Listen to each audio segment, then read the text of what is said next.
दोस्तों, जब से ही इजराइल और फिलिस्तीन की ये जंग शुरू हुई है, तब से ही लगातार दुनिया भर के मुसलमानों की सबसे ज्यादा नजरें तुर्की के ऊपर थी। तुर्की ये देश के ऊपर सबसे ज्यादा नजर होने की वजह ये नहीं थी कि दुनिया भर के मुसलमानों को तुर्की से कोई ज्यादा उम्मीदें थी,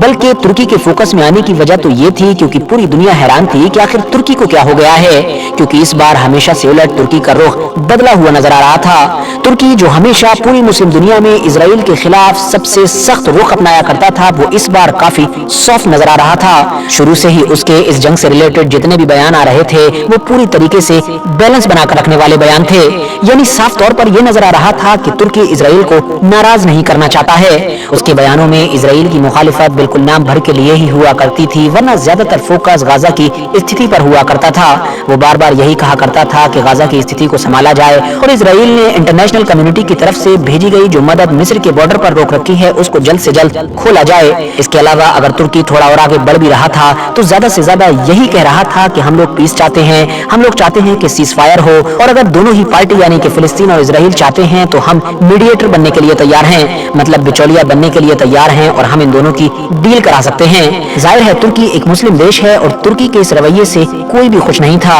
क्योंकि अगर मीडिएटर की ही जरूरत होती तो सिर्फ तुर्की ही क्यों, ये काम तो चाइना और रशिया जैसे देश भी बखूबी अंजाम दे सकते हैं। दोस्तों, तुर्की के इस बदले हुए रवैये के पीछे जो वजह थी वो दरअसल पिछले कुछ वक्त में इजराइल और तुर्की के रिश्तों में बड़ी तेजी के साथ सुधार आना थी। ये देखा गया है कि इन दोनों ने न सिर्फ अंदरूनी तौर पर अपने रिश्ते सुधारे थे, बल्कि इन दोनों के बीच तो एक के बाद एक लगातार कई बड़ी डील्स भी हो चुकी थी।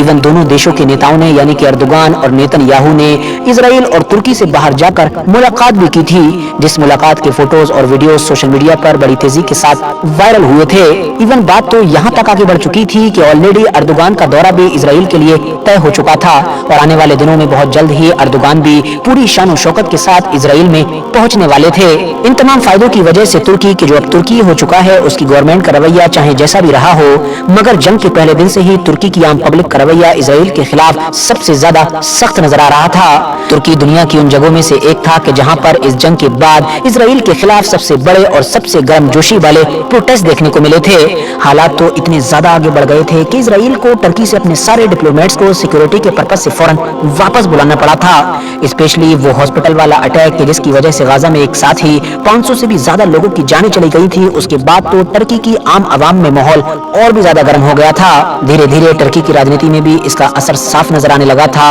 और वो एक दो छोटी पार्टीज के जो अर्दोगान की पार्टी के साथ गवर्नमेंट में मिली हुई हैं, उन्होंने भी वार्निंग देना शुरू कर दी थी। उनके लीडर्स के बयान वायरल होने लगे थे और वो खुलकर इजराइल के खिलाफ एक्शन लेने की मांगे कर रहे थे। अंदर के अलावा देश के बाहर भी लगातार प्रेशर बढ़ता जा रहा था, क्योंकि इंटरनेशनल मुस्लिम कम्युनिटी लगातार टर्की से इस बदले हुए रुख के लिए जवाब मांग रही थी। इन्हीं तमाम प्रेशर्स की वजह से रजब तैयब अर्दोगान की गवर्नमेंट को चाहते हुए या फिर ना चाहते हुए भी कोई ना कोई सख्त रुख इजराइल की तरफ दिखाना ही था, यानी कोई ना कोई तो फैसला लेना ही था। और फाइनली टर्की की तरफ से फैसला लिया गया, जिसका असर साफ तौर पर एक दिन पहले ही वहां की पार्लियामेंट में नजर आया। रजब तैयब अर्दोगान ने पार्लियामेंट में खड़े होकर खुलेआम इस बात का ऐलान किया कि जैसा कि पूरा वेस्ट मतलब कि यूरोपियन कंट्रीज और अमेरिका मानता है कि हमास एक आतंकवादी ग्रुप है, हम ऐसा बिल्कुल भी नहीं मानते हैं। हमास एक आतंकवादी ग्रुप नहीं है, बल्कि वो तो एक लिबरेशन ग्रुप है, मतलब कि एक ऐसा समूह है कि जो अपनी आजादी के लिए जंग कर रहा है और अपनी जमीन के लिए लड़ रहा है। यकीनी तौर पर यह तुर्की की तरफ से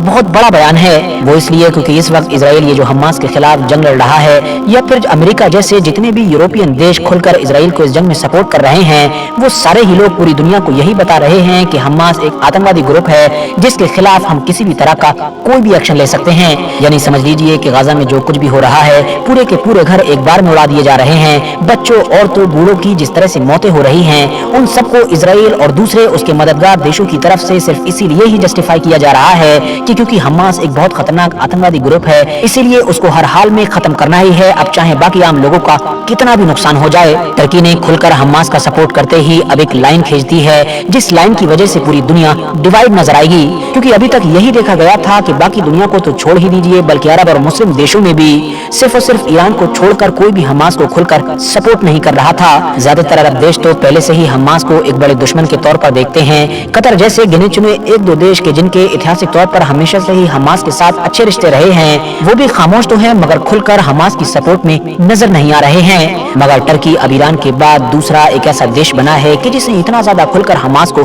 सपोर्ट कर दिया है। दोस्तों, तुर्की की तरफ से हमास को सपोर्ट करना इसलिए भी खास और बड़ा माना जा रहा है क्योंकि तुर्की एक नेटो देश है और नेटो ग्रुप के ज्यादातर देश न सिर्फ हमास को एक आतंकवादी संगठन ही मानते हैं बल्कि इस जंग में भी इजराइल का खुलकर समर्थन कर रहे हैं। अब कहीं न कहीं टर्की की पार्लियामेंट में ऑन रिकॉर्ड लिए गए इस फैसले की वजह से दुनिया की राजनीति में और फिलिस्तीन और इजराइल की इस जंग पर बड़ा असर पड़ेगा, क्योंकि टर्की की देखा देखी अब बहुत सारे और विदेश हो सकता है हमास को लेकर अपना स्टैंड क्लियर करते हुए नजर आए। रजब तैयब एर्दोगान यहीं पर नहीं रुके बल्कि उन्होंने अपने आगे बयान में कहा कि इजराइल के जिस प्रधानमंत्री मतलब कि नेतन्याहू से हमने भले की मंशा से हाथ मिलाया था, उसे दोस्ती की थी, उसी प्रधानमंत्री ने टर्की की जो नेक मंशा थी उसको अपमानित किया है। इसीलिए मैं अभी के अभी यहीं पर अपना वो इजरायली दौरा भी रद्द करता हूं कि जो पहले से तय किया गया था। साथ ही साथ दोस्तों, बाद में मैंने personally x social media account के जिसको पहले ट्विटर के नाम से जाना जाता था उस पर यह ऑब्जर्व किया है कि एक के बाद एक लगातार तुर्की की तरफ से इजराइल के साथ कई डील भी कैंसिल करने का